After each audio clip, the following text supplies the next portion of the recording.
女人推开卧室的门，发现儿子正躺在自己的床上，还没等她反应过来，竟又看到男友从另一个房间走了进来。那一刻，母爱在女人的心中破碎了。第二天，她把儿子扔在一个废弃的加油站后便扬长而去。7个月后，女人正要和新婚丈夫去度蜜月，然而在机场的等候室，正在播报的一则新闻引起了她的注意。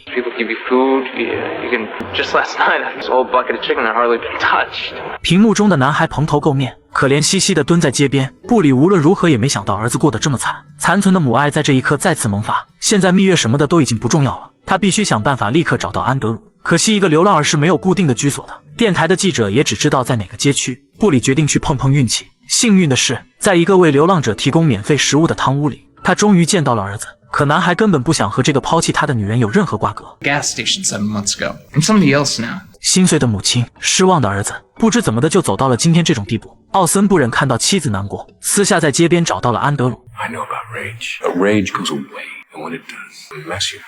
也许是被继父的话打动，几天后，男孩终于敲响了自家的门。为了掩盖这段不堪的往事，布里对外宣称安德鲁是去参加了一个戏剧夏令营。只可惜发生过的事情无论如何掩盖，都无法抹去所有的痕迹。在丹尼尔学校举办的历史展览会上，安德鲁遇到了一个熟人，在他露宿街头的时候，曾经为这个男人服务过。奥森知道男孩做过一些不光彩的事情，但他没想到的是，爱华德会是那样的人。要知道对方在当地是一位很有名望的医生，家庭美满，事业成功。两人嘀咕的这一幕恰巧被布里看见，他很好奇他们到底说了什么。到家后忍不住向丈夫问个明白。奥森不想对妻子有所隐瞒，虽然说得很含蓄，但布里还是听明白了。他一边更加自责，一边纠结要不要把爱华德出轨的事告诉他妻子。朋友们劝他不要多管闲事，可他还是无法忍受道德感的谴责，提着一篮松饼就敲响了对方的家门。出乎他意料的是，薇拉得知一切后并没有感到震惊。事实上，她一直都知道丈夫特殊的发泄方式，只是懒得去管。现在从别人口中得知，就显得有些尴尬了。作为回报，她也向对方透露了一个人尽皆知的秘密。The fact that Danielle is sleeping with her history teacher. 一对儿女，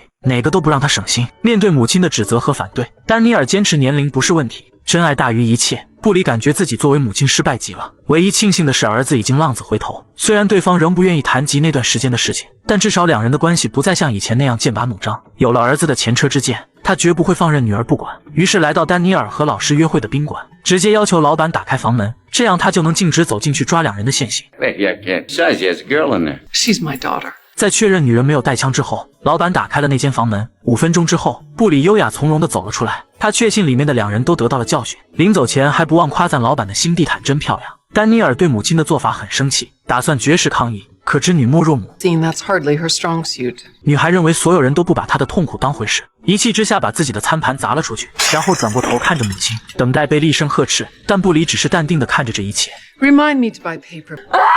女孩离开后，三人继续吃饭。突然楼上传来东西碎裂的声音，布里并没有在意，只是让儿子去确认丹尼尔只是在砸自己的东西。安德鲁无奈起身，可上楼后却在对面的洗手间听到了动静。打开门发现地上掉落着碎裂的罐子，浴缸上放着一瓶安眠药。女孩忙哼哼了2声表示痛苦。 Yeah, I'll tell him. Danielle's upstairs trying to commit suicide.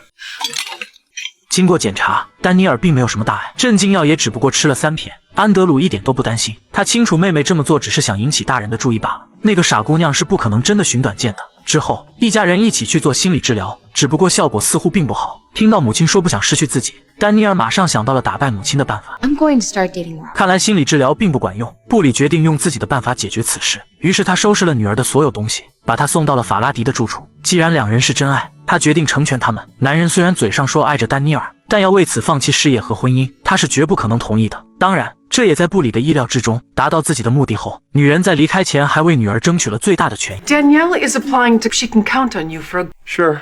为了成全出轨的丈夫，女人决定亲自送他去西天找情妇。幸亏男人跑得够快，及时冲进办公室才躲过一劫。只是正在超市中购物的顾客却遭了殃。 Nobody goes anywhere.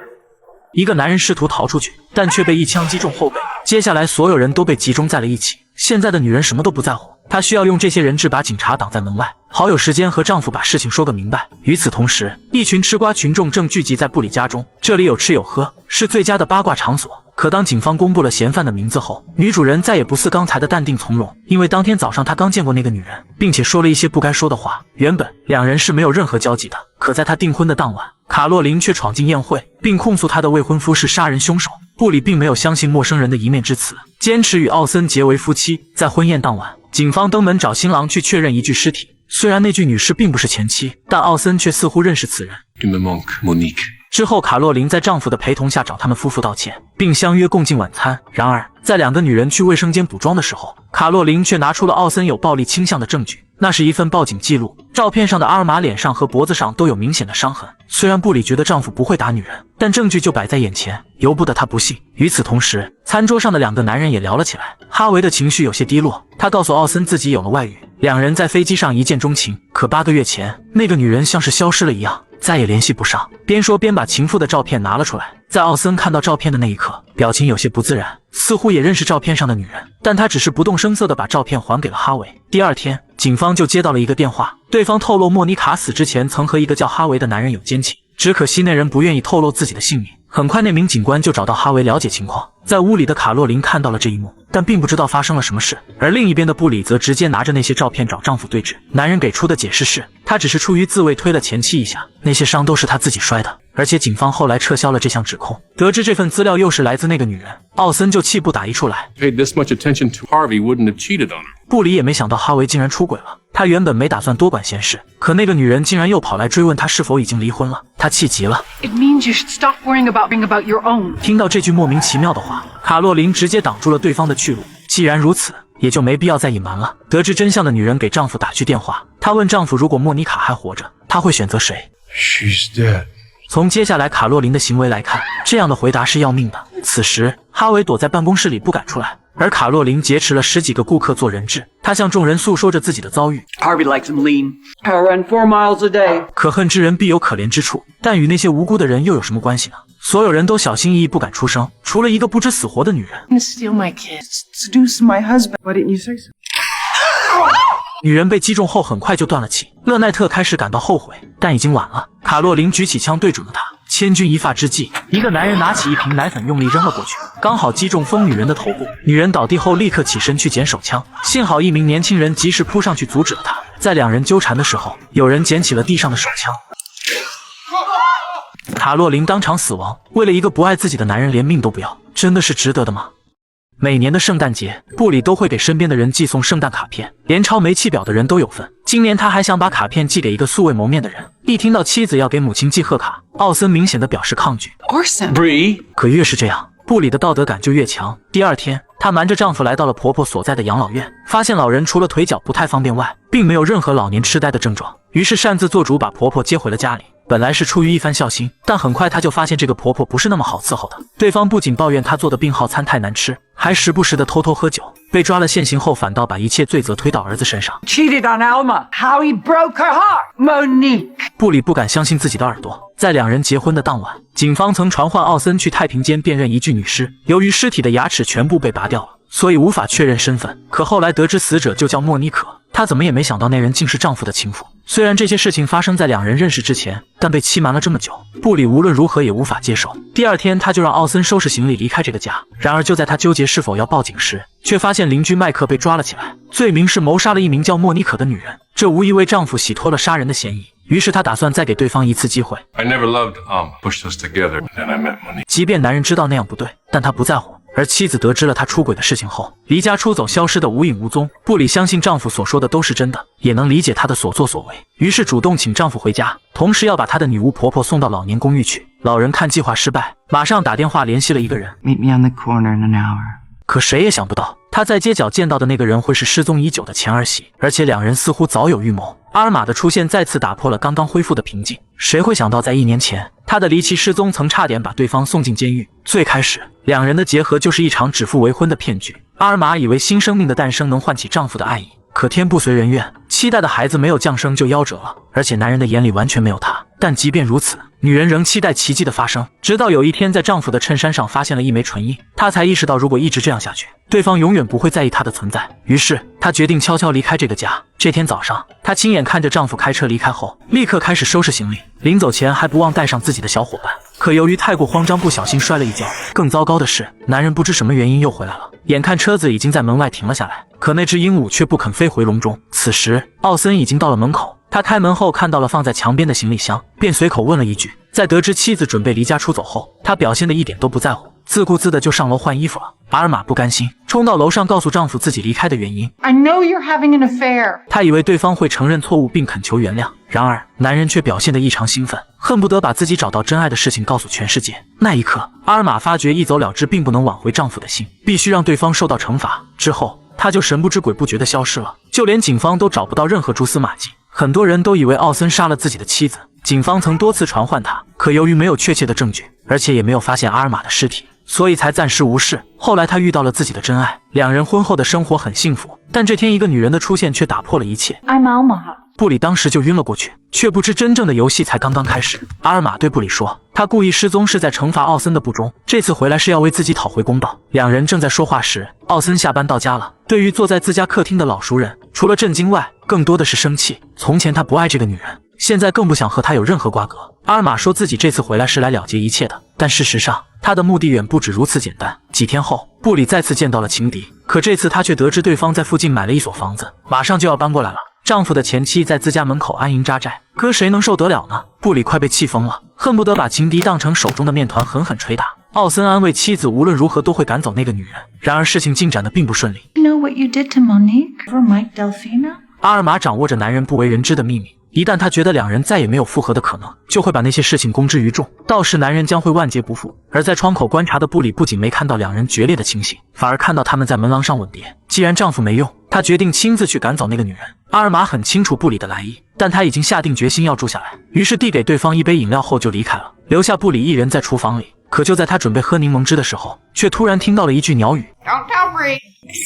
他想去杂物间找工具收拾一下，却没想到高跟鞋卡在了地板的缝隙里。他一使劲，鞋跟就连带着那块地板被提了起来。令人惊讶的是，那块地板下面似乎是一处暗格，里面除了一张两人的合照外，还有一个黑色的小袋子。等他把里面的东西倒出来后，震惊地发现那竟是人类的牙齿。他立马想到了之前躺在太平间里的那具女尸，于是把东西交给丈夫处理。奥森在看到牙齿的那一刻，立刻明白了母亲和前妻的阴谋，他们是想用这些东西威胁他乖乖听话。可现在他不用再怕了，于是把牙齿又放回前妻的家中，藏在一个他找不到的地方。这样一来，双方都有杀人嫌疑，谁也无法威胁谁。为了再次拿捏住男人，婆媳两人密谋了一个疯狂的计划。那天奥森到家后接到母亲的电话，对方说阿尔玛自杀了。等他赶到那间屋子的时候，发现前妻正虚弱地躺在床上，还留下了一封遗书。接下来的时间，男人一边抱怨，一边喝下了那瓶加了特殊佐料的红酒。因此当他准备离开的时候，却疑惑地发现自己四肢无力。此时躺在床上的女人也微笑着坐了起来。接下来婆婆退场，留给两人单独相处的时间。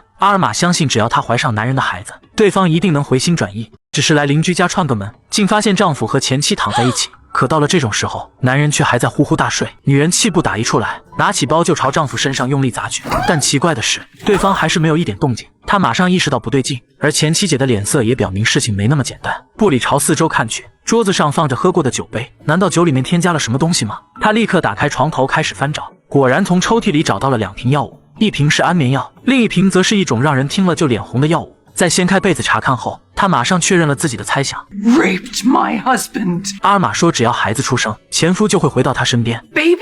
It's true.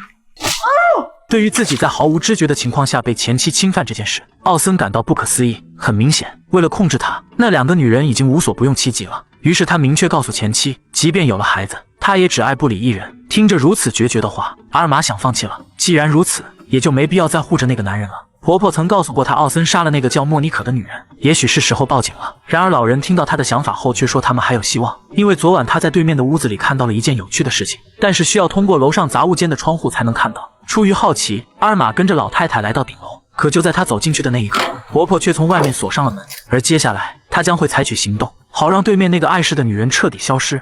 女人刚扔完垃圾，抬头的瞬间，竟看到一个熟悉的黑袋子挂在高处。上一次她见到这个东西时，里面装的是20多颗人类的牙齿，可她明明已经把那个东西交给丈夫，现在怎么会出现在梯子上呢？为了弄清楚是怎么回事，她开始顺着梯子往上爬，丝毫没有发现背面还挂着一条绳子。到了差不多的高度后，女人伸出手去够，可还差那么一丢丢的距离，于是她又往上爬了一步，这下终于能拿到了。可就在这时，儿子和丈夫听到动静后赶了过来，男人说从高处坠落的人不能搬动，于是立刻拨打急救电话。而男孩则看到了母亲手边的那个黑色袋子，他好奇地打开，却发现里面装着一些彩色的玻璃珠子。表面上看这些东西毫无意义，但男人立刻就明白了一切。都说人在临死前，自己的一生会在眼前闪现，但这个正在坠落的男人看到的却是那特殊的一晚。他原本兴高采烈的来见情妇，却不想竟在厨房看到了正在擦拭扳手的母亲，而心爱的女人则躺在地上一动不动。男人立马上前查看。I came to tell her to stay away from you. She attacked me. 可惜的是，对方早已没了气息。奥森想要报警，但母亲提起了一件旧事，让他马上放下电话。20年前，父亲在外面有了其他女人，被众人发现后，整天借酒消愁。那天母亲外出办事，临走之前叮嘱男孩看好父亲。可当晚他与朋友有约，便离开了一会儿。然而等他到家时，却看到父亲在浴缸里割腕自杀了。You owe me. 接下来，母子俩开始处理那具尸体，但就在这时，外面却响起了敲门声。原来是之前出去买配件的修理工回来了。奥森解释说自己是莫妮可的男朋友，他本人去楼上休息了，边说边把毛巾扔在地上来挡住流淌的血液。为了尽快打发走那个修理工，男人提前支付了所有费用，同时提醒对方带走那个扳手，这样即便警方发现，也找不到凶器在哪里。接着两人继续处理尸体。在奥森忙着挖坑的时候，母亲也没闲着，可他怎么也没想到，老人竟然用钳子拔掉了尸体上的全部牙齿，因为这样一来，警方就无法通过牙齿记录查出死者的身份。 Kill her, you have to desecrate her body too. 看着坑里伸出手求救的妇人，有那么一刻，他真想直接把对方给埋了。此刻再次回到现实，男人还在继续下落，眼看就要粉身碎骨。关键时刻，楼下的一棵大树给了他缓冲的机会，而且这里是医院，一辆救护车就停在旁边。虽然是意外掉落，但说到底还是男人自作自受，谁让他栽赃陷害别人呢？奥森醒来后想要马上回家见妻子，但护士说他的母亲曾打来电话，特意交代希望儿子能被留院观察一夜。听到这里，男人意识到不对劲，于是立刻给家里打去电话，可惜始终无人接听。与此同时，安德鲁着急要出去工作，他希望妹妹能担起责任，在家照顾摔断腿的母亲。女孩很生气，所有的同龄人都去参加聚会了，她却要被困在家里。殊不知兄妹俩争吵的一幕被有心人看得清清楚楚。5分钟后，老人端着一份煲好的汤来敲门，他好心提出要在这里帮忙，好让孙女去参加派对。丹尼尔很开心，不过在离开前，他需要把热好的汤端到楼上。 You want to score some? Made it yourself. 在女孩准备离开的时候，隐隐约约听到了一个女人的声音，但她并没有在意。而在那所房子里，老人来到楼上，看着床上昏昏沉沉的女人，他就知道汤里的药物起作用了。布里察觉到对方来者不善，忙呼唤自己的儿女，但哪里有人回应。等女人彻底晕过去后，老人在浴缸边点上蜡烛，接下来他要亲自伺候儿媳洗个热水澡。同一时间，正在工作的安德鲁在餐厅见到了妹妹，他放心不下母亲，立刻赶回家中，可刚冲到楼梯口，就被一根拐杖狠狠打了下去。处理完这个小插曲后，老人费了9牛2虎之力把儿媳搬进浴缸，接着把刀放进女人手中，打算制造一场割腕自杀的假象。此时，从医院溜走的奥森也到了家门口，他进屋后看到了晕倒的安德鲁，立刻意识到楼上有事情发生。在打开卧室门的那一刻，一幕熟悉的场景映入眼帘，他急忙冲进里屋，发现母亲正要动手。 Done this before, haven't you? 奥森想把妻子从水里抱出来，但老人却再次上前拿拐杖死命敲打。等把儿子打倒在地后，他立刻捡起地上的刀。千钧一发之际，男人不顾疼痛再次爬起来。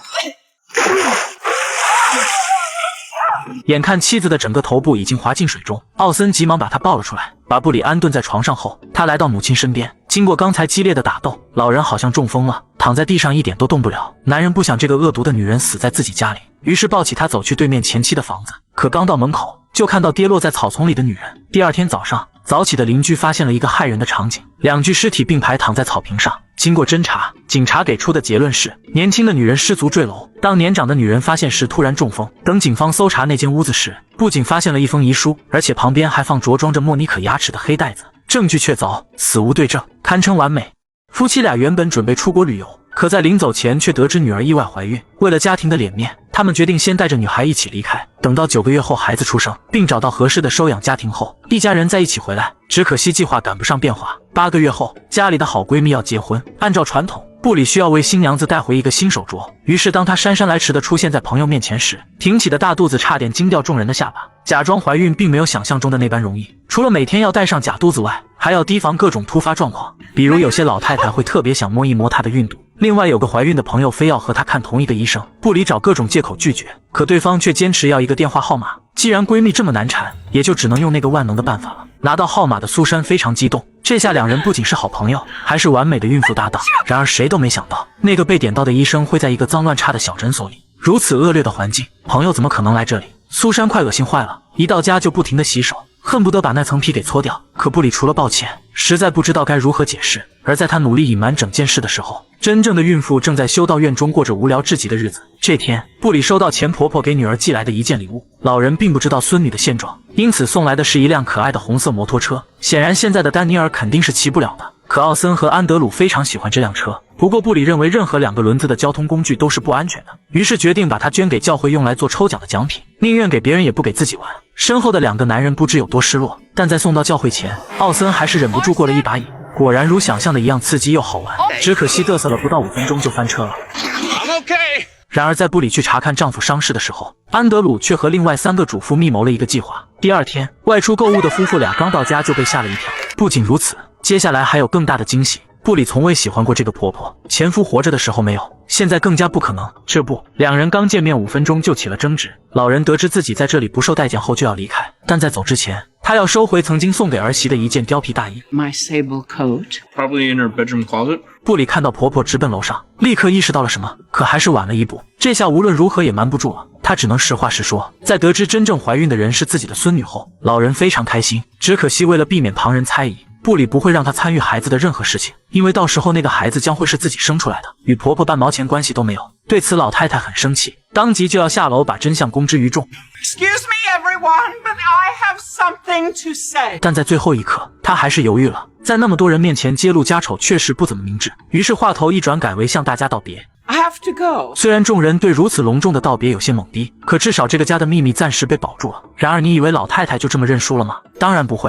今天是万圣节，所有人盛装打扮成各种妖魔鬼怪参加派对，而最让人惊讶的是一个不应该出现在这里的人。 I'm not Danielle. Vanderkamp Hot. 你别说，模仿的还真像，特别是那个运动。朱莉只是随手摸了一下，竟然感觉里面有东西在动。这是丹尼尔8个月以来最开心的一次，可刚享受5分钟就被老妈拽到了一边。布里的忍耐快到极限了，不仅仅是因为女儿在众人面前模仿自己，更关键的是，一旦有人发现丹尼尔的孕肚是真的，那他们一家就彻底颜面无存了。然而就在母女俩争执的时候，女孩的表情却突然凝滞。 What's wrong? I think my water just broke. 面对突如其来的状况，布里第一时间反应过来，忙拉着女儿赶紧离开，同时不忘叫上儿子和丈夫。此时丹尼尔的感觉很强烈，怕是赶不到医院就要生了。于是几人回到家中，奥森让安德鲁把孕妇带到厨房，然后准备热水和毛巾。要知道他可是一个医生，可一个牙医真的会接生吗？万一出现并发症怎么办？当闻到丈夫口中的酒气后，布里毫不犹豫地出去搬救兵。现在对所有人保密已经不可能了。幸运的是，派对现场就有一位妇产科医生。虽说艾达今天扮演的是科学怪人，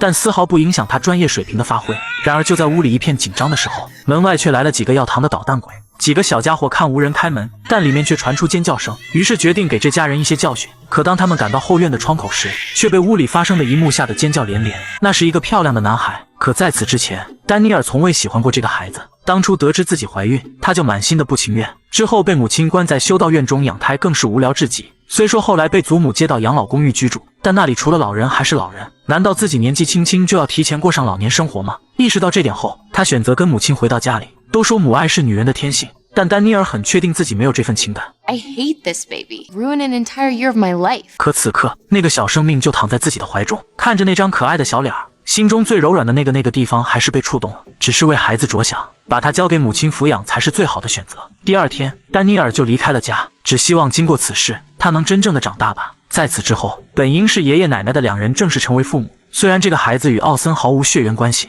但他真的当做自己的亲骨肉对待。而布里汲取之前失败的教育经验，下定决心要把这个孩子培养成才。书上说婴儿最好和父母一块睡，当即便决定让孩子睡着2人中间。只是这可苦了男人，不仅要和妻子保持距离，而且几乎一晚上都被吵得没法睡，以至于第2天给顾客镶牙时差点就睡着了。要知道，其他2个孩子小时候睡的可是单独的婴儿床。虽然妻子说他是在汲取以前的教训，但男人也不想妥协。 I need to either sleep or get lucky tonight. 为了解决这个问题，布里特意去隐晦地请教一个有5个孩子的父亲。 We did it at the office, once in the car. 汤姆倒是一点都没觉得不好意思，当即把自己的经验倾囊相授。 How does Orson like being a Adores it. They're such a happy little family. 殊不知说者无心，听者有意。如果他们是快乐的一家3口，那另一个家庭成员算什么呢？第2天，安德鲁就收拾好东西准备搬出去，但以他的收入根本住不起公寓，只租了一个连床都没有的标间。布里以为儿子是在赌气，可事实上，现在的安德鲁早已不是从前那个叛逆的年轻人。现在不仅有了工作，还为自己买了健康保险。他一直在努力让一切变得好起来，只是母亲似乎没有发现这些，即使发现了也没有说出来。然而安德鲁说这些并不是在抱怨，他早就原谅当年母亲的抛弃。 Forced me to grow up. Thank you. 听到儿子这么说，布里真的很欣慰。无论如何，这个从前离经叛道的年轻人终于走上了正轨。一场史无前例的龙卷风袭击了小镇，由于布里家的屋顶破了一个大洞，因此暂时搬进好朋友家里居住。苏珊本就不是一个多细致的人，刚开始她还担心凡事追求完美的朋友会把自己逼疯，但没多久就完全改变了想法。这天晚上，她抱着一堆东西正准备开门，手中的钥匙却掉在了地上，可她刚捡起来，袋子中的东西又掉了下去。那一刻，她想到自己糟糕的现状，不禁感到有些崩溃。然而等她进屋后，一下子就被焕然一新的房子给治愈了。这哪里还是原来的那个家，简直就是天堂！优美的音乐，浪漫的烛光，烤箱中美味的食物，就连洗衣篮中的袜子都香得让人陶醉。苏珊感觉这是人生中最美好的一天，母女俩别提有多开心了。 Susan, I hope you don't mind that I'm naked. You don't mind that I'm going to kiss you. 相比于此刻，他们以前的生活简直粗糙的难以形容。而布里做这一切，都是在为明晚宴请一名包工头做准备。虽然沃特是一个同志，但他的修缮手艺相当不错，只是最近感情受到挫折，因此不想给任何一家干活。为了尽快住到自己的房子里，女人打算让儿子牺牲色相。晚宴开始后，夫妇俩你一句我一句说起了相声。安德鲁听了一会儿，终于察觉到不对劲，母亲似乎是在撮合他和身边的男人，这简直太离谱了。要知道那个男人的年纪比他大了1倍。 Pimping me out for a new roof? And windows. 不过安德鲁最终还是答应了，但是作为交换，他想要一台60英寸的液晶电视作为回报。而两人的谈话被下楼取东西的朱莉听到，她立马上楼告诉母亲。苏珊明白，一旦屋子修好，朋友就会立刻搬走，那也就意味着刚刚开始的美好生活也会被带走，这可不是一个好消息。 Pillowcases and I am not going back. 于是借口找吃的来到客厅，可他拿到食物后并没有马上离开，而是毫不顾忌地在沙发上坐了下来。接下来女人看似说着一些关心的话，可句句都在暗示两人有多不合适。本来沃特就有些犹豫，现在听到那些挑拨的话后，当即就要离开。这下布里的愿望落空了，可苏珊的目的却达成了。 You sit. 接下来到了算账的时刻，苏珊坦白自己这么做是因为私心。 I'm pregnant and in rehab is because you were here. 自那以后，布里一家安心在这里住了下来。个人竟然裸着上半身坐在自家厨房里，这让女人感到有些费解。可她以为对方只是在深夜思考人生，并没有怎么在意。然而等她转过头，映入眼帘的却是相当羞耻的一幕。 Oh my god, you're naked. 令人疑惑的是，不管她说什么，男人始终坐在那里纹丝不动。为了避免更加尴尬，女人只能赶紧离开。第二天早上，苏珊本指望男人能对昨晚的事给一个解释，可对方却一点印象都没有。更可气的是，朋友还怀疑他是不是做了什么特别的梦。为了表明自己没有说谎，当晚苏珊一直坐在沙发上，一听到外面有动静，她立马起身查看。不出所料，男人再次赤身裸体的出现了，只不过这次是在门外。可当苏珊上前与他对峙时，却发现对方说的话语无伦次。直到这时，她终于意识到了什么，于是伸出手在男人眼前一顿晃悠，但对方眼睛都不眨一下，看来是梦游无疑了。苏珊犹豫了半秒，然后一个巴掌就甩了出去。奥森当即就醒了过来，当得知自己无意识中提到了麦克的名字，他立马变得不安起来，心中那个隐藏的秘密差点就被发现了。幸运的是，他们自己的房子下周就会修好，只要赶紧搬出去，应该不会出事。然而人算不如天算，在离开前的晚上，再次梦游的奥森还是说出了那个秘密。 I'm sorry I ran you over, Mike. 女人精心布置好一切，满心期待等男友来求婚。与此同时，男人也买好钻戒，准备去赴约。然而，在走到马路中央时，一辆红色的小轿车径直朝他冲去。紧接着，那辆肇事车在拐弯处停了下来。显然，这并不是一场意外，而是蓄意谋杀。幸运的是，男人捡回了一条命；不幸的是，他忘记了一些重要的事情，比如为什么一名女性的尸体上会有她的电话号码，以及她的工具箱里为何装着一把带血的扳手。而且上面的血迹与死者的血型完全相同。由于证据确凿，男人很快就被警方逮捕。如果不是被亲生儿子保释，他很可能会把牢底坐穿。为了弄清楚事情的真相，麦克去找催眠师进行治疗。经过一段时间的努力，终于有所收获。他原本是一名修理工，那天晚上的客户是一个很漂亮的女人。 I was so flustered I couldn't find a piece of paper. I wrote your number on my hand. 后来他出去买水槽零件，可回来时并没有看到女主人，只在餐桌后出现一双戴着清洁手套的手。让人感到遗憾的是，回忆进行到这里，男人就醒了过来。虽然没有看到那双手的主人是谁，但至少现在确认了一件事。 Because now I know killer. 后来每次被催眠，他都尽量让记忆停留在那天晚上。终于，戴手套的男人站了起来。让人惊讶的是，那竟是身边的一个熟人。回忆继续往前推进，男人当时似乎很着急要打发走他，而且在离开前，对方还特意提醒他带走那个扳手。想起所有的来龙去脉后，麦克立马去找那人算账。然而在两人打斗的过程中，男人一不小心从楼上跌落。好在当时楼下停了一辆救护车，奥森很快就被抢救了过来。事情发展到这里，似乎已经真相大白，但对麦克来说，他只是洗脱了杀人的嫌疑。至于究竟是谁撞的自己仍未可知，不过他和邻居达成了某种协议，要知道纸终究包不住火。奥森怎么也没想到自己竟有梦游的习惯，而且还在无意识的情况下把那个秘密说了出来。朱莉对听到的事情感到震惊，但由于母亲最近情绪不稳定，所以先把这件事告诉了继父。麦克得知真相后，当即就去找对方算账。对此奥森没有否认，一直以来他都在忍受内心的煎熬。当初母亲杀了自己的情人，他不得已一起隐瞒。后来在诊所里，前来看牙的麦克说他看起来有些面熟，母亲说做事不能留下后患。奥森经过反复思量，最终还是做了那件让他后悔终生的事情。而对麦克来说，虽然感到愤怒，但那件事已经过去很久了，况且他现在过得很幸福，也就不忍心再毁掉别人的生活。可苏珊在得知整件事后一下子就炸了，当时就冲进朋友家里，严厉警告奥森离他们一家人远一点。麦克也没想到妻子这么冲动，要知道曾经他也做过一些不好的事情，如果自己能被宽恕，也许别人也应该得到第二次机会。苏珊被丈夫的话打动了，退一步海阔天空，放过别人等于放过自己。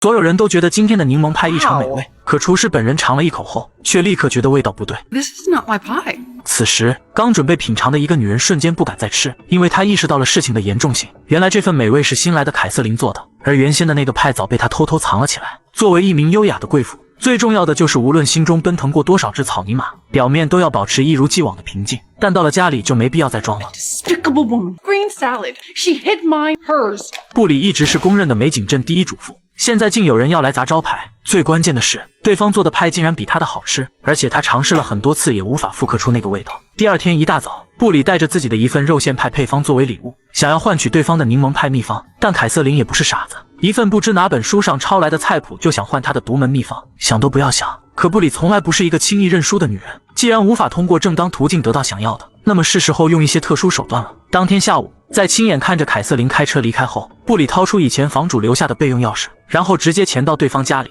可打开柜门后却傻了眼，因为那个装食谱的箱子竟然上了锁。于是他又来到另一个邻居家，借了一把趁手的工具。接着，布里再次回到现场取出箱子，然而他刚准备剪断那把锁，就听到有人进屋的动静，于是不动声色地快速把箱子放回原位。值得庆幸的是，一家三口只顾吵架，丝毫没有察觉屋子里还躲着另外一个人。 She's just gonna keep asking questions. And lies. 听到所有人都上楼后，布里赶紧关好柜门。现在食谱的事情似乎没那么重要了，因为好奇心暂时占了上风。要知道八卦是主妇们的天性，再没有比挖掘邻居的秘密更有意思的事了。为了探究得更清楚一些，闺蜜团举办了一场猜字派对，特别邀请凯瑟琳来参加。可惜对方的口风很紧，根本不给他们一探究竟的机会。不过不打不相识，凯瑟琳和布里一样热爱烹饪，而且有相当不错的审美。为了表明谁都不是小肚鸡肠的人，当着几个朋友的面，两人决定共同操办一场宴会。按照以往的经验，布里会从自己收集的众多剪贴画中寻找灵感。然而 I keep scrapbooks too. 在两个同样优秀的主妇共同努力下，宴会举办得非常成功。有了这次的经验，凯瑟琳主动提出想要承包一些宴会。最初布里考虑到自己还有一个孩子要养，没有时间做其他的事情，但又不想对方拿他们共同的设计去获得利益，因此两个女人由敌人正式成为合作伙伴。最近他们又接了一个100人的宴会，但在开始前，凯瑟琳突然通知布里自己有急事要离开此地，说完就急匆匆地走了。看来布里要一个人挑起整个大梁，眼看快要开席了，可事先预定的冰雕竟还没有送到，他决定亲自去取。可刚走到半路，先是手机没电了，接着车子也突然爆胎，眼看后座的小天使已经开始融化。情急之下，女人把冰雕放在婴儿车上，打算一路推着它走回去。可走着走着，一辆大车从身边经过，扬起的尘土差点把人淹没。这可能是布里此生最狼狈的一次。 What more can you do to me? 幸亏丈夫特意来帮忙，否则等他到家时，小天使就彻底融化了。最让人生气的是，当他忙完一切，却听人说凯瑟琳现在就在家里，简直不要太过分。如果不是那个女人临时放鸽子，自己也不至于如此狼狈。于是怒气冲冲的就去敲门，完全不知道现在的屋里正在进行一场绑架。10几年前，凯瑟琳因受不了丈夫的家暴，带着女儿逃到了姑妈家，一直到前不久，他们才又搬回来。可不幸的是，威廉不仅找到了他们，而且还发现一起回来的那个女孩并不是他的女儿。这究竟是怎么回事？他急于想弄清楚。可凯瑟琳知道，只要自己说出真相，就会被对方毫不犹豫地干掉，于是坚持不开口。就在两人僵持不下的时候，布里却主动送上了门。他不能眼睁睁看着无辜的朋友受到伤害，只能把事情的真相和盘托出。原来他们的亲生女儿因为一场意外早就死了，女人害怕前夫的报复，于是把女儿的尸体埋在了树林里，接着又去福利院领养了一个同样年纪的女孩。真相往往都很残酷，男人无法接受这个事实，当即就要杀了这个害死女儿的人。危急时刻，凯瑟琳的现任丈夫赶了回来，经过一番激烈的打斗，最终艾伦走了进来。接下来布里给男人包扎，凯瑟琳则拿枪看着躺在地上的恶魔。威廉倒是一点都不担心，他是一名警察，在警局有一大帮朋友，即便被抓也能很快获得自由，到时候他一定会让女人付出惨痛的代价。对于这点，凯瑟琳深信不疑，过了10几年提心吊胆的日子，现在已经无所畏惧了。在警察来之前，布里和所有的闺蜜统一了口径，而这些证词对整件事的性质起到了决定性的作用。 Cuffs off the hospital. 布里成名后准备出一本自己的烹饪书籍，为了达到完美，他把大量时间用在拍摄封面照片上，因此凯瑟琳不得不担起大部分的宴会工作。可让他感到生气的并不是工作有多辛苦，而是那本书里有一大半的食谱都是两人共同研制的，但对方却对他的名字只字未提。其中一道煎肉卷几乎完全是他本人的配方，只不过书中把卷去的香菜碎改成了平直的，甚至还有一道焦糖松塔。布里从来没有做过这道甜品。 Well, myself. 凯瑟琳被气坏了，既然如此，他打算给搭档一次展示的机会，于是，在采访现场谎称手腕受伤，可他正在做棉花糖衣，用来缠在著名的焦糖松塔上。 Would you mind doing it? Looks like Bree to the rescue. 所有人都在期待，女人只能优雅地接过工具，表演正式开始，却不想刚演示不到1分钟，糖浆就开始结块，她不觉加重了手上的力道。女人并没有第一时间查看记者的伤势，而是赶紧对准镜头调皮地缓解尴尬。几分钟后，棉花糖衣终于做好了，下一步只要把它优雅地蒙在松塔上就大功告成。但在操作的过程中，再次发生了一点小意外，糖衣竟然粘在了女人的手镯上。她赶紧背对镜头，手忙脚乱地处理那些不听使唤的絮状物，谁知越理越乱，一个精致的面纱瞬间就被毁得不成样子。如此严重的翻车事故，估计记者也是头一次见。然而女人刚想要摄影师停止拍摄，助理却说她的手腕已经不疼了，现在可以重新为大家做正确的示范。很快布里的第一本样书就做好了，一切看起来都很完美。只是奥森发现封面上妻子的名字竟然用的是他前夫的后缀，难道自己的名字有什么问题吗？而布里给出的解释是 I adore you, but it sounds like the noise a plunger makes. 这个说法听起来有些离谱。为了安慰丈夫受伤的心灵，她答应晚上亲自下厨给对方做炖肉。可儿子提醒她有一个采访要参加，那么只能改到明天了。当晚的节目虽说是广播的形式，但全国都能听到。在布里强调家人对他有多重要的时候，奥森正独自一人在办公室吃快餐。接着，主持人提了一个问题 Is there a Mr. Vandekamp? No. Mr. Vandekamp is. 听到这里，男人有些不淡定了。难道只因自己坐过牢，就再也上不了台面吗？要知道，他当初之所以去自首，完全是因为只有那样做，才能得到妻子的原谅。可对布里来说，当时他也没想到有一天会成为公众人物，对外宣称自己有一个肇事逃逸的丈夫，确实不光彩。现在他的压力很大，不仅要忙着组织宴会，还要操心出书的事情。 Soon as I will come home and cook you. 那晚布里忙完一切到家时已经快凌晨了，可奥森却仍坐在餐桌前等着他的炖肉。 So tired I can barely stand up. Roast now. Promised. 她不明白丈夫怎么变得如此不近人情，难道事业和家庭注定不能两全吗？几天后，女儿一家要来拜访，奥森提醒妻子注意言辞，可布里看到丹尼尔的第一眼，就对那一身花里胡哨的衣服有很大意见。好在他及时忍了下来，不过在听到外孙直呼丹尼尔的名字时，还是忍不住多说了2句。Disrespect. By people, you mean you? 如果不是奥森及时出口打断两人，母女俩估计在大门口就会吵起来。看着一起进屋的几个大人，小本杰明就知道这个周末一定很漫长。而事实证明，他猜的一点没错。布里想要烹制最拿手的嫩牛肉做晚餐，可女儿却说他们一家都吃素，包括小本杰明。但吃素怎么能获得全面的营养的呢？更何况，如果孩子的午餐盒里每天装的都是素菜，难道不会被其他同学嘲笑吗？对于这个问题，布里完全不用担心，因为男孩根本就没有上学，而是丹尼尔在家里教他。这简直是离了个大谱。 He's 6 and he's already reading at a third. Well, what happens next year when you... 奥森再次提醒女人注意言辞，可对布里来说，眼睁睁看着外孙的身体和灵魂都惨遭伤害，他实在做不到置若罔闻。然而孩子是别人的，他说再多都没用。即便如此，布里也没有放弃拯救被荼毒至深的外孙。趁单独和本杰明相处的时候，他特意把丹尼尔以前吃肉的照片拿给男孩看，在成功勾起对方的兴趣后，拿出事先准备好的热狗。当晚，布里宴请好友们共进晚餐，可本杰明突然感到不舒服，结果还没等他跑进洗手间就吐了出来。丹尼尔忙上前查看，竟在呕吐物里发现了类似肉块的东西。 He said not to. You gave him meat? Told him to lie? 这样的环境，他们实在无法再待下去，当即就抱着孩子离开了。晚宴过后，奥森也不想和妻子说话，他们努力了3年才让丹尼尔答应带着孩子来做客，可布里用了1天时间就逼走了他们。5年前他被逮捕的时候，本杰明还在叫他爸爸，可出狱后，他却永远的失去了那个孩子。 I was sobbing. She said no and then ripped him out of my arms. 几位主妇神色各异来朋友家做客，在开门的那一刻，所有人脸上瞬间堆满笑容。但如果你仔细观察，就能发现笑容背后隐藏的嫉妒神情。不管是漂亮的花卉，还是美味的菜式，亦或是昂贵的名牌包包，都可能是别人羡慕的对象。然而这些还不够，部里的烹饪书籍马上就要出版了，而且下个月还会登上著名杂志的封面。同时，营销团队已经规划好了整个市场的开拓、广播出版、签名售书等等，一整套流程走下来，他想不火都难。对此，朋友们只能把嫉妒藏起来，只流露出羡慕和祝贺。 You're making way too much. 话音刚落，女人就接到了助理的电话，对方说她刚刚被商委会提名为年度商业女性，这实在是个天大的好消息。她转过身想把这个喜讯告诉朋友们，可又突然意识到这么做可能有些残忍。The dry cleaner found my sweater. 既然不想让朋友们感到不适，那就分享给自己的家人。与此同时，奥森正坐在路边的长椅上看招聘广告。当得知妻子要去办公室找他后，忙找各种借口推脱。可就在这时，身后却不合时宜地响起了街头音乐的声音。布里有些疑惑，但下一秒就在路边看到了丈夫的身影。实际上，奥森3周前就失业了。 Didn't have a criminal record. 也就是说，这3周他一直在假装工作。眼看妻子越发成功，他心中的自卑感更加强烈，所以始终不敢告诉对方实情。这天，奥森一脸高兴地回到家里，妻子以为他终于找到了工作，然而事实并非如此。他之所以这么高兴，是因为在回来的路上突然想到了一件事：也许这个镇上没有公司欢迎一个坐过牢的人，但至少有一个雇主肯定不会拒绝他。 You.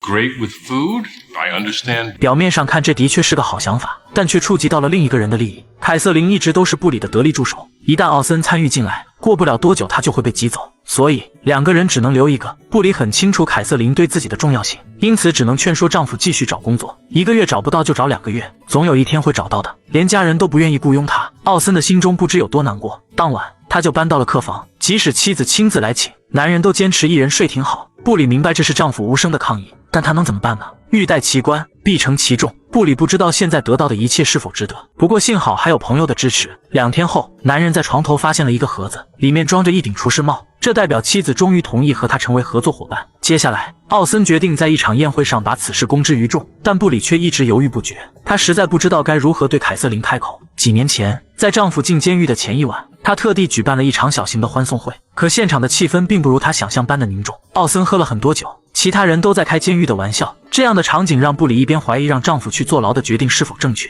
一边又强迫自己相信只有这样才能过去心中的那道坎。他感到心中满是郁闷，于是不受控制地喝光了手中的酒。身边的人都知道布里有酒瘾，所以当凯瑟琳发现他又开始喝酒后，直接把他从床上拉了起来。丈夫坐牢了，儿子离开了，连唯一的小外孙也被女儿抢走了。他控制不住自己，通过喝酒来避免崩溃。幸好凯瑟琳在那时拉了他一把，陪着他一起拼命工作，度过了最难熬的那段时光，所以她宁愿开除丈夫，也不愿伤害对方。对于这些前尘往事，奥森并不知晓，他现在真的很需要这份工作。没有人愿意雇佣一个重刑犯，所有的邻居都以为他现在是靠妻子养着的。每天早晨和邻居们点头微笑的时候，似乎能从对方的表情里看出鄙视。他感觉自己快要被淹死了。妻子好不容易递过来一根绳子，现在却又要抽回去。 I want a divorce. 宴会结束后，布里把凯瑟琳为他做的一切告诉了丈夫。奥森表示理解，于是亲自找到凯瑟琳，除了表示感谢外，特意请求成为凯瑟琳的下属为他工作，而不是以合作伙伴的身份。 You're not gonna last 2 months. 奥森加入了布里的公司，他的确是个优秀的员工。上班第1天就接了老同学的一个大单子，而且提前做完了第2天的所有准备工作。既然今天已经无事可做，布里打算让搭档提前下班。可过了一会儿，他却发现对方还在厨房干活，因为凯瑟琳知道自己回家也无事可做，没有孩子，没有丈夫，甚至连男朋友都没有。与其被寂寞吞噬，还不如给自己找点事干。第2天，布里见到了丈夫介绍的那个大客户，当得知对方是个黄金单身汉后，立刻想到了寂寞的同伴，于是决定特别为对方安排一顿晚餐样品。起初，凯瑟琳很排斥相亲，但看到对方的帅照后，立马不再假装矜持。当晚，丈夫刚一到家，布里就忍不住把自己当红娘的事说给他听。谁知奥森得知后立马紧张起来。事实上，那个男人并不是他的大学同学，而是曾经的狱友。 They got him for organ trafficking. 好心办了坏事，布里感到非常内疚。可当他打电话通知朋友时，却发现2人已经睡在了一起。听着对方感激涕零的话，他实在不知该如何开口。既然生米已经煮成熟饭，索性明天再说吧。第2天，布里提前调配好了一杯鸡尾酒。等凯瑟琳满面春光的来上班时，先是为他递上那杯酒，接着把那个男人的真实身份如实相告。得知实情后的女人忍不住痛哭流涕，可怜又孤独的她甚至想要离开这里。布里安慰说自己早已把她当做自己的家人，虽然2人会时不时的争吵，但这不正是姐妹间常做的事情吗？感受到同伴的关心后，凯瑟琳很快就恢复了过来。夫妻俩没羞没臊的在厨房里过起了2人世界。谁知第2天就得知监控录像被盗了，小偷是因为偷钱被开除的一名员工，对方开价2000美金，否则就把视频传到网上。女人不想被一个连偷了他们2次的小流氓勒索，但是她的新书下周就要出版了，如果在这个节骨眼上出现丑闻，那现在拥有的一切都将毁于一旦。于是决定全权委托儿子处理此事。从前他一直教导对方要遵守法律，不要做任何伤害别人的事情，但是现在 I want you to forget every one of those. Get that tape back. Wow. 很快安德鲁就拿回了那盘录像带，可在销毁之前，他还是想让母亲看一下里面的内容。不看不知道，一看吓一跳，里面的那对男女并不是他们。 Catherine. That might. 此刻看着录像带里缠绵的2人，布里着实有些吃惊。要知道里面那个男人可是她好闺蜜的前夫，几人现在住在一条街上，因此在把那盘录像带交给凯瑟琳时，忍不住提醒对方这么做可能会有不好的结果。但对于单身5年的女人来说，能和一个难得的好男人约会，付出一点代价又算得了什么呢？既然如此，布里也不好再多说什么，而且他接下来要操心一件重要的事情。今天约好的记者来自纽约，如果采访成功，他将会登上知名特刊的首页，那么他的新书一定会大卖。布里有些紧张，忍不住夸赞搭档的头发又浓又密。 I'm already planning to say nice things about you. 转过身看到儿子进来了，赶紧说对方今天简直帅呆了。 Don't worry, I won't tell her I'm gay. 安德鲁在网上查了那个记者的资料后发现，对方最喜欢的就是爆料别人的丑闻。他刚想劝母亲最好不要接受这次采访，可已经来不及了。不过布里根本没有要退缩的意思，他相信自己能够搞定这个女人。刚开始一切都很顺利，漂亮整洁的环境，其乐融融的氛围，让人找不到一点瑕疵之处。然而就在这时，电话铃声响起。为了表示对客人的尊重，女人坚持不接电话。 This is Mr. Jones for Orson Hodge. Due to vacation schedules, I'll be filling in for your parole officer. 这下糟了，搬起石头砸自己的脚。桑德拉像发现猎物的猎人般兴奋起来。 You've been to prison. Now can I be gay? 采访结束后，布里发现那个女人并没有马上离开，而是在向他的邻居打探消息。等对方离开后，他立刻上前询问。邻居2口子说，那个记者似乎掌握了很多他的丑闻，而且下一步要去酒吧听奥森的演唱会，好挖掘更多的爆料。事情正在往最糟糕的方向发展。布里不明白自己写了一本很棒的书，为什么对方却抓住他这个人不放？可在桑德拉看来，那本书就是在炫耀他有多成功，而别人有多失败，这是令人极为反感的。可这并不是布里的初衷，他走到今天也曾遇到过很多次失败。写这本书只是想告诉大家，不论生活有多糟糕，总有机会能把事情做好，即便只是做菜。 So why didn't you just tell me that right up front? It's an angle I can work with. Looks so peaceful. 女人从没想过丈夫的鼾声会如此震耳欲聋。医生说病人的鼻黏膜受损，做个小手术就好了，但男人胆子太小，死活不同意，结果被妻子毫不留情地赶出了卧室。为了重新回到舒适的地盘，他偷偷在对方的茶杯中加入了一剂助眠的药物。 Hell, that took really kicked in fast. 一听妻子这么说，男人赶紧拿走他手中的杯子放在床头，看来自己是多此一举了。第2天一大早，奥森就接到了助理的电话，直到这时他才知道妻子9点钟有一个重要的展示会，于是他赶紧去叫醒对方。布里这一觉睡得昏天暗地，被强制开机后感觉口渴难耐，等不及丈夫为她准备果汁，就顺手端起那杯隔夜茶一饮而尽。 What?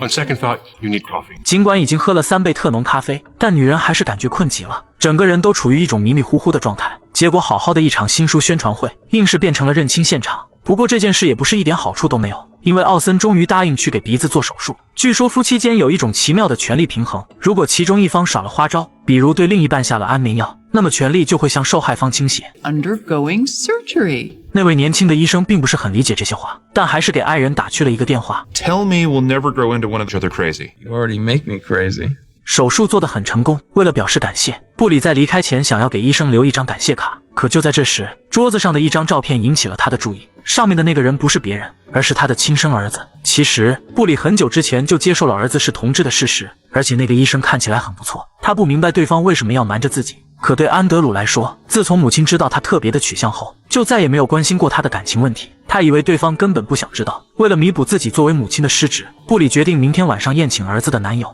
同时被邀请的还有另一对邻居。虽然是第一次见面，但鲍勃2口子却看亚历克斯非常眼熟。突然，李似乎想到了什么，他们嘀嘀咕咕的画面让布里感到有些疑惑。但晚餐就要开始了，也不方便直接问。可在拥抱未来的女婿时，他发现2人又在交头接耳，这下再也忍不了了，当即就把他们拽到了厨房。 We think we saw him in. 布里不敢相信听到的那些话，那个一表人才的医生怎么可能做那么不堪的事情？可这2口子却非常确定，因为他们上个月刚刚租过那部电影的录像带。第2天，布里特意去影像店租了那盘 DV， 打算把此事告知儿子。但出乎意料的是，安德鲁毫不在意，因为他早就知道此事。当年亚历克斯为了支付医学院的学费，不得已才做出那样的牺牲。可谁还没有一些前尘往事呢？他自己曾经做的那些龌龊事也好不到哪去。不过男孩还是很感激母亲的关心，而与以往不同的是，这次布里不打算再插手儿子的选择。也许在孩子长大的同时，父母也在一起成长吧，也只有这样，才能拥有更和谐的母子关系。很快到了亲家见面的日子，这原本是个开心的时刻，但仅仅过了5分钟，布里就开始怨恨起那个女人，因为在应该去谁家里过节这件事上，对方先发制人，强行抢走了2个重要的节日。更过分的是，在听到2个孩子说附近的房子太贵买不起后，那个女人竟然劝说儿子搬去她家附近住，因为那里的房子比较便宜。对此，布里100个不愿意，但却不知该说些什么。在正式的宴会上，玛丽娜毫不客气地坐在了主位上，因为那个位置能同时挨着2个孩子。虽然布里心中奔腾过无数只草泥马，但骨子里的礼貌还是让他微笑着强忍了下来。然而对方的花招并没有停止，除了怂恿儿子在他家附近买房子之外，还说他们当地的一个知名老医生退休了，要儿子回去接替工作。这对亚历克斯来说是个好消息，他不仅能有一份好工作，而且还能用现有的钱在那里买到一所大房子。毕竟他们将来还想要孩子。一听到孩子，布里立马坐不住了。可还不等他说些什么，玛丽娜就说自己可以为他们带孩子。眼看事情就这么说定了，布里一下子就慌了。Bought you the Adams house. What? What? What?